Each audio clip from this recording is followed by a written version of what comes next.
ഇന്നിപ്പോൾ ദാ രാവിലെ തന്നെ എണീറ്റിട്ട് ബ്രേക്ക്ഫാസ്റ്റിനുള്ള പ്രിപ്പറേഷനാണ് കേട്ടോ. ദോശയും ചട്നി സാമ്പാർ അങ്ങനെ മസാല ദോശയാണ് കേട്ടോ ഉണ്ടാക്കുന്നത്. എനിക്കാണെങ്കിൽ മുരിഞ്ഞ ദോശ നല്ല ഇഷ്ടമാണ്. അപ്പം ഞാൻ അതിൽ കൂടെ കുറച്ചും കൂടി ഗീയൊക്കെ ഇട്ട് അതിൻ്റെ ഉള്ളിൽ മസാല ഒക്കെ വെച്ച് അങ്ങനെ ദോശ ചുട്ടെടുത്തു കേട്ടോ. അപ്പോൾ തലേദിവസം വെച്ച സാമ്പാറാണ്, പിന്നെ ചട്നി, അങ്ങനെ അതാണ് കേട്ടോ ഇന്നത്തെ ബ്രേക്ക്ഫാസ്റ്റ്. പിന്നെ ഞങ്ങൾ നേരെ ബ്രേക്ക്ഫാസ്റ്റ് കഴിഞ്ഞിട്ട് നേരെ ലുലുവിൽ പോയി കേട്ടോ. കുറച്ച് സാധനങ്ങൾ വാങ്ങാനുണ്ടായിരുന്നു. അങ്ങനെ അത് നോക്കുകയാണ്.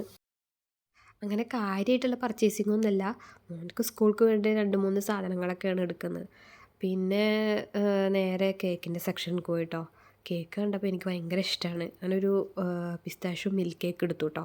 ഇത് ഭയങ്കര ടേസ്റ്റാണ് ഇത് കഴിക്കാൻ. അങ്ങനെ പർച്ചേസിംഗ് ഒക്കെ കഴിഞ്ഞ് ഞങ്ങൾ നേരെ റൂമിലോട്ട് പോയി കേട്ടോ.